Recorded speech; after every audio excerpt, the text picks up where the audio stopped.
All right, what was that, day 7, Bonnet? Yep. Day 7, all right.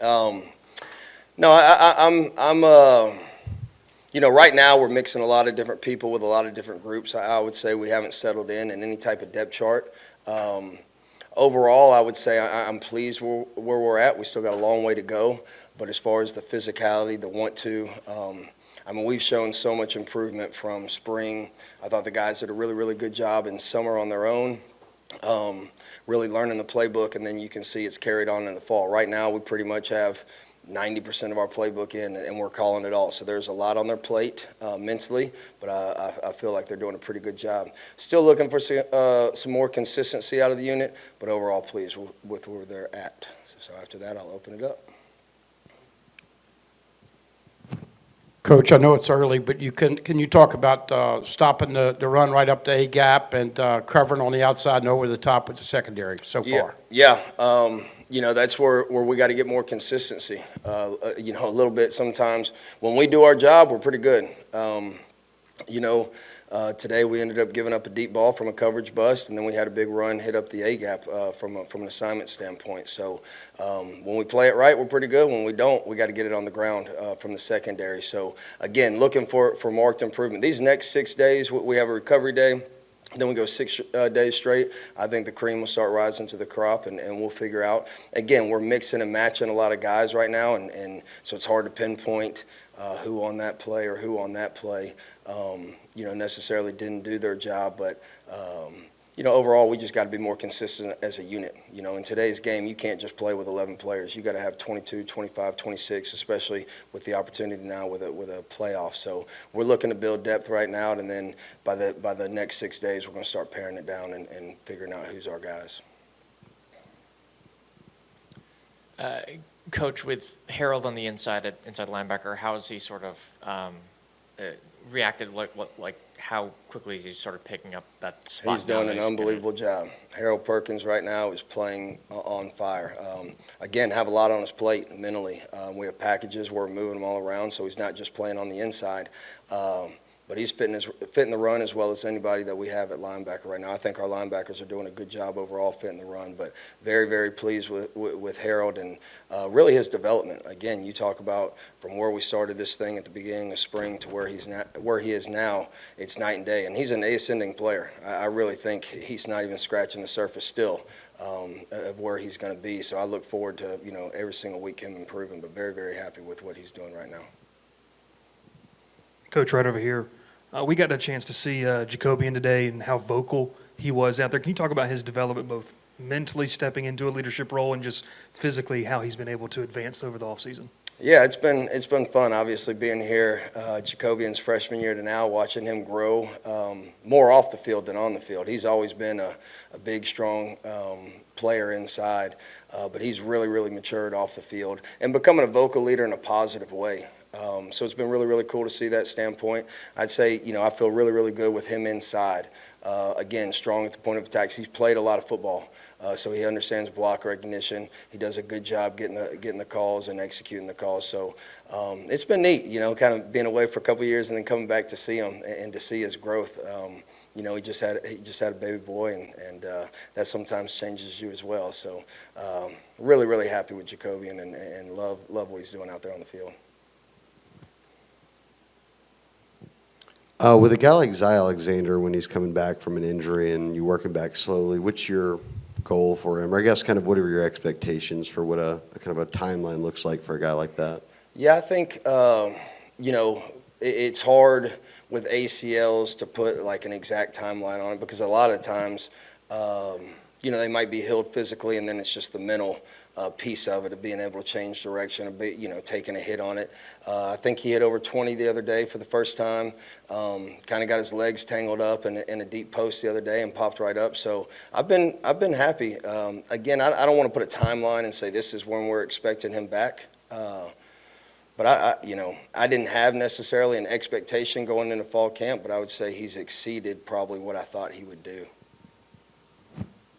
Coach, going back over to Jacobian, what kind of relationship have you developed with him over the years? And you've coached obviously a lot of defenses over the years.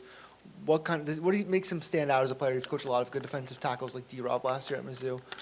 What makes him stand out among all defensive linemen that you've been able to coach? Yeah, I think Jacobian and I have a really, really good relationship. Again, he's a guy, and usually this is the case with older guys. You can kind of be a little more loose with them because they know when to turn it on and when to turn it off. So I would say we probably have a pretty playful relationship, but when it's time to go to work, he knows when it's time to go to work. The thing that really, going back to what I just said about him, the thing that separates him is, one, his strength. He's got a low center of gravity, really, really good lower and upper body strength, but then also block recognition. So that just comes from experience. But those are probably the two things that separates him for the rest of our guys right now. Hey, Coach, over here. Ashton Stamps has really stepped up in the fall camp. Can you talk a little bit about his performance in fall camp and what he's done to become that guy? Ashton's worked his tail off to get where he's at. He's a guy that, if I was up here in the summer doing whatever, every time I go to the indoor, he was on the jug machine, or he was working on the bands, or he was working his footwork. So credit to what he's been able to do. He's still a young player, and I challenge him every day. I'm looking for more consistency out of Ashton. He has stepped his game up, but he's not where we need him to be overall, and that's not a knock. But we got 2 more weeks to get him to be what he is capable of being, from a mental consistency standpoint. Coach, this is your second stint here at LSU. You did a heck of a job in Missouri, but when you got that phone call to come back here, what was it like for you? Oh, good question. In all honesty, it was bittersweet. I knew this was home. I knew this was my family's home, but at the same time, I enjoyed my time in Missouri. Coach Drinkwitz and that staff, really, really close with the players up there. And obviously, anytime you're riding the high of a Cotton Bowl championship, it always makes it, more difficult. But at the end of the day, this is home. And this is one of the few jobs, complete transparency, that I told Coach Drinkwitz with, if they do call, I'm going to listen. And so we got a very good relationship, was honest throughout the entire process. But at the end of the day, I knew this was the best fit for me and my family. So very, very happy to have this job. Coach, now that you've gotten a couple weeks of camp under your belt, what do you think the identity of this defense will be, and what are you hoping to see it become? What I want it to be, or what we are right now? Right now, I'll be honest, we're inconsistent. What I want it to be, if we do our job, I think we got a chance to be pretty good. I really do. I think we have all the pieces in place to have a good defense. What I want to see is a little more player-led accountability, and guys just doing their job on a consistent basis. If we do that, we can have a good year. We're not there yet, but I think we have really good speed. I think we're physical. We're still improving as a tackling unit right now, but we have shown improvement from the spring. I think our guys really work hard at it. You don't have a lot of opportunities to tackle live throughout fall camp, but we work hard on it, through drill work and whatnot. But I think we have a chance to be pretty good. We just got to be more consistent. Coach, you kind of touched on this already, but I was going to ask about how much opportunity you've had to work on live tackling, and what's your philosophy for executing live tackling versus keeping your players healthy? So today was our second day of live tackling, and honestly, in today's game, I would say most places I've been, the most you probably get is 4. You know what I mean? And that's why it's so important when we do thud, or even when we do tag. To me, tackling it's as much about the approach, it's much about the angle, it's as much about knowing where your help is coming from as it is getting the guy on the ground. As crazy as that sounds, we drill it all the time with tackling circuit. They're getting drill work from that standpoint as far as getting, bags or donuts or whatever the case may be on the ground.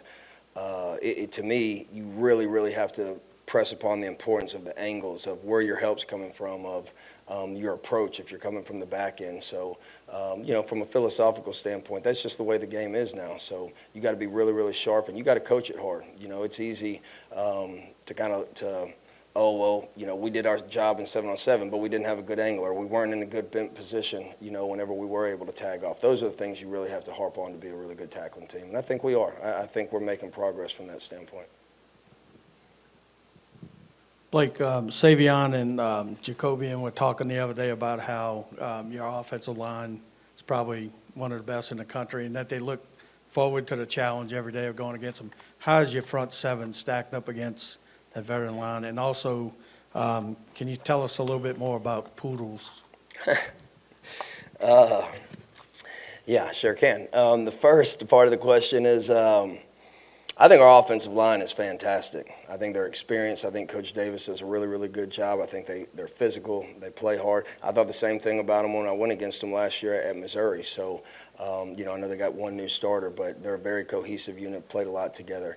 Again, inconsistent. Sometimes we hold up really well, and then sometimes we don't. So, again, I know I keep harping on that word, but again, when we play with proper technique and do what we need to do, we can hold our own in there. And then as far as, oh yeah, I do believe we have one of the best, if not the best, offensive lines in the country. So for sure, it's gonna make us better. And it gives you a fair evaluation. Sometimes you're on some teams where the offensive line might not be that good, and then you get it in the fall, and you're like, oh, we're not as good as we thought we were on defense. So. They're a very good challenge for us every day, but it definitely gets us better. And then Poodles, that's lack of physicality or trying to show up your teammate. If a big thing to me is body language. If a guy gets beat deep and he puts his palms up, that's a Poodle. If we turn down a hit, that's a Poodle. So we don't want Poodles. Hey, Coach. Coach Kelly and several of your players have talked about paralysis by analysis. That's what they want to avoid, and that they're doing less thinking, and it's more playing football. Can you speak to that and what you're implementing from that aspect? Absolutely. I think our scheme is very user-friendly, very player-friendly. We really do work hard. Sometimes, it takes some time, but we do a really good job, I think, as a staff, compartmentalizing things, putting things in buckets, trying to give them some word association so it's clicking with them pretty quickly. And I think our guys are playing really fast, sometimes too fast, and that's sometimes part of our inconsistency right now. But in all honesty, that's okay. Sometimes you'd rather have to pull the chain back than have to kick them on the booty on the way out the door. So. We just got to slow them down in some instances. But I think our kids are playing fast again. I think it really has to do with the way we implement the scheme. And then I think we got really good, teachers. When you look at our coaching staff, these guys have coached in a lot of different schemes. They understand football. They understand concepts. But I think that's the biggest thing. And then the second part of it is communication. I think our guys have really stepped up from a verbal communication standpoint, pre-snap and post-snap, which allows us to play faster. And it builds trust in the unit. So, again, once we start separating the units a little bit and not mixing and matching so many bodies, I should see an uptick in that just because you're working with the same one or two guys, on a every snap basis. Coach over here, so I know you and Coach Sloan were together at Louisiana Tech, and just being together, and now, fast forward now at LSU, what have you seen from him as a coach from then to now, and just talk about yourself as well and how you think you've grown since your time at Tech? I think Joe has, I always say as coaches, you know what you know, and Joe was with Skip Holtz for a really, really long time. And so he knew that offense. And I think with him coming here for that year and learning a different scheme, and then he's really, really smart. And so for him to be able to build on that and really make it his own, again, playing them last year to seeing what we see in the fall, it's not the same offense. It's cool, and I give it credit to him that you know what you know, but he's been able to make it his own and build on what they did last year. So it's been neat to see. As far as me, I look back at those years and I'm like, man, I was an idiot a bunch of times, man. And it just comes with experience. You look at some of the things that you might have done from a schematic standpoint that now probably are like, man, we got lucky as hell if that works. So, and just the game has slowed down. Your first couple of years as a play caller, especially on defense. Offense is probably usually more off of a call sheet where defense might be a little bit more off field. The game has definitely slowed down over the last 10 years. Coach, a guy like Whit Weeks, we saw some flashes from him as a freshman. Just what do you see from him so far in camp, and how can he kind of step up to kind of maybe give the other linebackers a breather, or just step up whenever they decide that their time here is done after the season? Whit is a phenomenal football player, extremely hard worker, never takes a play off. His effort is second to none. He can really run. He's going to play. He's going to be an integral part. He's just not a backup. You know, I look at it in my room, and I know you asked specifically about Whit, but I do believe we have 4 starters in that room, so he's going to play a ton. And I think he just needs to keep doing what he's doing. He's very inquisitive. He's always wanting to know what he can do better, and he's really improved his game. So I'm very pleased with where he's at. Hey, Coach, right here. With the defensive line kind of being young and inexperienced, how important is it to have 2 coaches like Bo Davis and Coach Peoples? Yeah, I think the defensive line, in my opinion, it's 2 completely different positions. I think it's really, really hard in today's game for what we do schematically, not speaking for other teams. It's very hard to have one guy coaching all 4 because it's 2 different worlds. Where defensive ends nowadays are, I mean, we call them edges. They're more like outside linebackers. You know, you're playing a 5, you're playing a 6, where you're not really getting double teamed. You know, defensive tackle, you're getting double teamed almost every play. So I think those 2 are the best in the business. And I've been around a bunch, and I think those 2 are as good as it gets. And they work really well together. You know, they both have a Pete Jenkins background, and so they have the same, you know, philosophically the same ideas. But those 2 guys are huge of what we're doing up front. Thank y'all. Appreciate it.